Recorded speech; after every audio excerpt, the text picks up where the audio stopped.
In this lesson, we're going to continue to look at two perspectives on the New Testament doctrines of gender and the church. We're going to look at complementarian and egalitarian. And egalitarian stresses equality and equal access to all the elements and facets of ministry.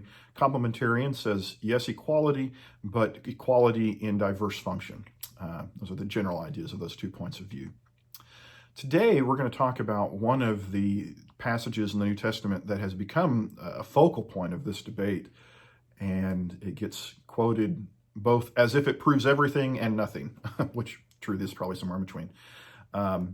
This comes from the book of Galatians. We hinted at it in a previous lesson. In the Corinthian epistle, there is a statement similar to this, but not identical. This statement, however, is the bigger, fuller statement. This is Galatians 3:26 through 29.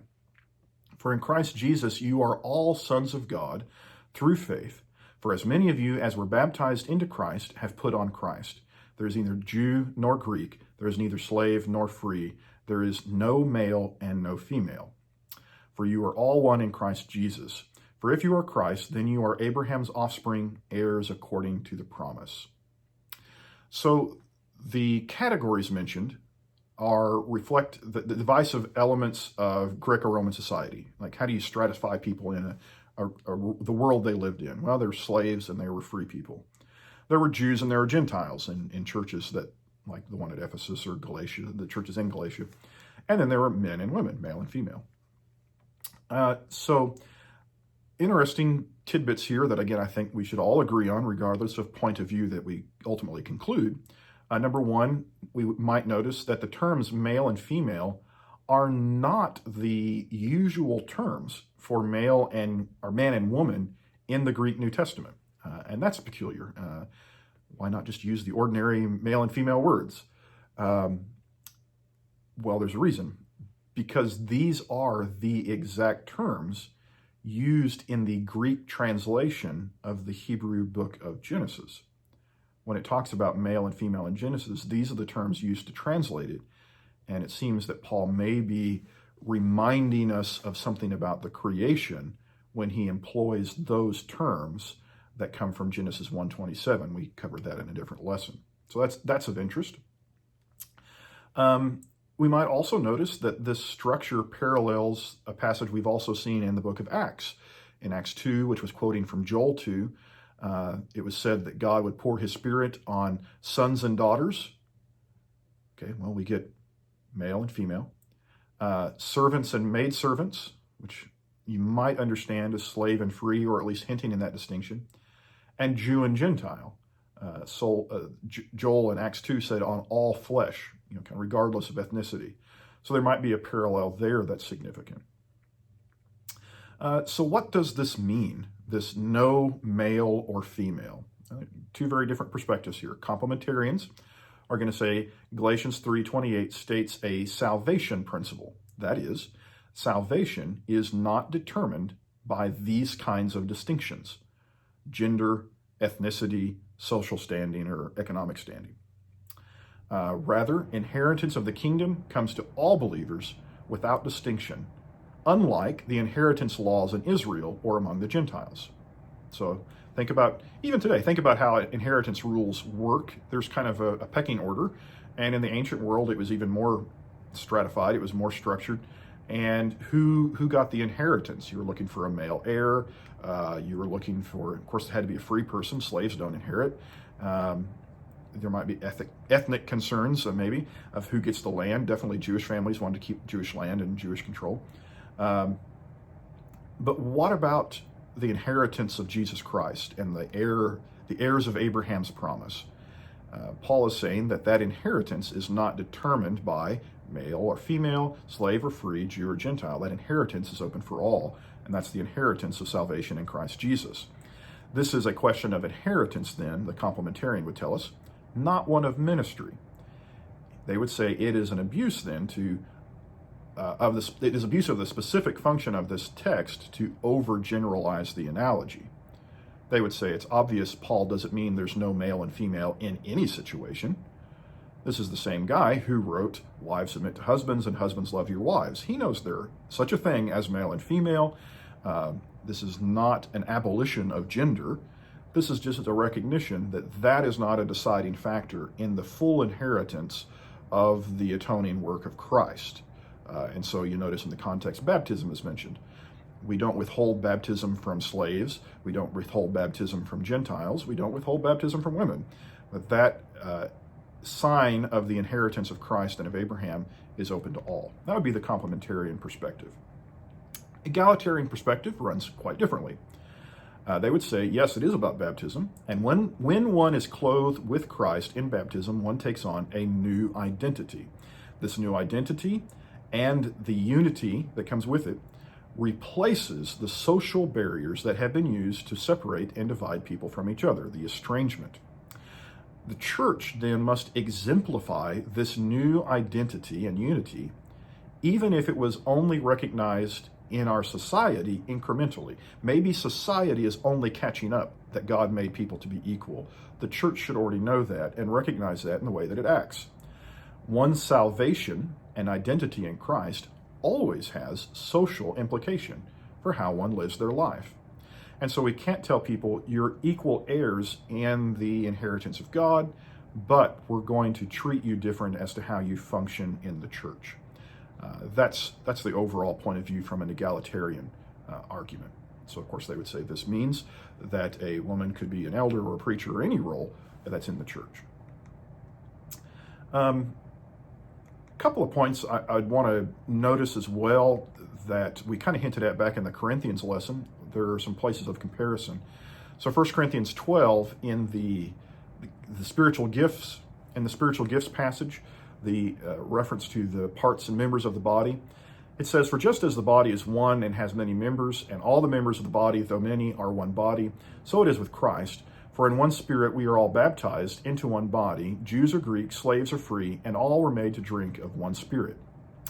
The complementarian might notice there, not all of them, but might notice that Paul uses a very similar formula. However, in a book that is at times concerned with issues of gender, chapter 11, chapter 14, male and female are omitted from the equation. Perhaps Paul wants to prevent a misunderstanding regarding gender, that gender is irrelevant to the function of people in the church.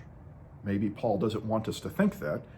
And so in a passage about baptism, he says, "and even no male and female." In a passage about behavior and worship, he omits that line. Maybe that's significant. Egalitarian would say, this is just another statement of new identity in Christ. It means the same as it does in Galatians. The absence of male and female in this text is incidental. It doesn't prove anything. And so just kind of question, is that a mountain or a molehill? It's kind of, both are going to pick up their sides on that. Another issue that comes out of this is what interpretive analogy we want to use to help understand this. Let me just give you an example. Is there a historical trajectory to the Bible that says we're moving from good to better to best? So maybe you start with the Old Testament and God is bringing about his purpose out of the chaos of sin. You get to the New Testament and we hit a high point in Christ Jesus, and then that continues to grow as the church flourishes in the world until we get to where we are now, where we're trying to bring about God's will from sea to shining sea, right? And so maybe there is a moral trajectory of God is trying to improve us through time. An example might be slavery. In the Old Testament, slavery is allowed. In the New Testament, it seems to be reformed. If you were in the last lesson about household codes, we mentioned that masters are given pretty severe responsibilities with respect to their servants or bondservants or slaves, depending on how you translate that. In the book of Philemon, it doesn't abolish slavery, but it hints at you need to treat your slave like a brother, which kind of undermines the whole principle of slavery, if you ask me. But anyway, that's one angle. And then so in our modern time, we just took that to its inevitable conclusion. It sounds like God is trying to change the way we view the master-servant relationship. And so Christians in the modern age said we need to abolish slavery, and I think we'd agree with that. There's a trajectory from allowed to reformed and undermined to abolished. So maybe male leadership and what we call patriarchy has the same trajectory. Maybe God allowed it in the time of the Old Testament because the ancient world was a tough place and people were wicked. Maybe he reformed it in the New Testament and said, we're going to change the way men and women think about each other. And the trajectory of that for our time was that this patriarchy, the idea that there's a hierarchy inherent between men and women, needs to simply be abolished. What would a complementarian say to this argument? They would say this isn't a great comparison. The New Testament never actually commands anyone to own slaves. Okay. In fact, in 1 Peter 2, 18 through 19, slavery is compared to suffering unjustly. Okay. So you could make the case that the New Testament, that slavery rules in the New Testament and gender rules in the New Testament aren't comparable. Because slavery is never commanded, and in fact, it's looked at very negatively, depending on which passage you're reading. On the other hand, the New Testament does state gender norms as commands. When we finally get to 1 Timothy 2, I do not permit a woman to teach or to exercise authority over man, or of man, however you translate that. Sounds like a prescriptive statement. Whereas there is no passage that says, I require you to own slaves. So a complementarian would say that's not a good comparison, because one is commanded, the other is just dealt with. Another example might be that in the gender situation, when Paul teaches on gender, he often goes back to the doctrine of creation, not the fallen world of sin. Whereas slavery, what Peter calls suffering unjustly, is part of the fallen world. It doesn't seem to be ever something that God wanted for us. That would be one point of view. So slavery is part of the fallen world, whereas gender roles are part of God's good creation. So they would say the comparison between gender hierarchy and slavery is just not a fair comparison, because the Bible treats them in a very different way. Egalitarian would say, wow, sounds like Jim Crow laws. You guys want separate but equal. If you go back in history, recent American history, in the South especially, after slavery was done away with, the southern states found ways to get around it. That was what we call the Jim Crow laws, that we could have separate water fountains, separate schools, separate entryways for blacks and whites. You could be separate but still be equal under law. It took a while, but ultimately the Supreme Court said, yeah, that's not true. If you treat people separately in every aspect of society, you're not treating them as equals. So the only way to treat them as equals is to say men and women, or excuse me, black and white, have access to the same water fountain. So the egalitarian says this complementarian view sounds like separate but equal. Men and women are equal, but they're going to do different things, and they don't have access to the same things. And so that's really where the debate is this a fair comparison or not? And it is challenging. I'll throw another wrinkle in that will just really make it more confusing. Some have said, what would this mean for the question of homosexuality, same-sex relationships, and same-sex marriage? Is that another trajectory? That it was forbidden in the Old Testament, probably forbidden in the New Testament, or at least, hinted at. But now in our world, we've learned something, and we need to confine slavery, patriarchy, and the ancient definition of marriage to the past. So a complementarian would say, is this a slippery slope that takes us down where we take everything in the Bible and just say, that's the way it used to be, and we're not going to do it anymore? Egalitarians will answer differently. Some will say, yeah, that's exactly where we should go.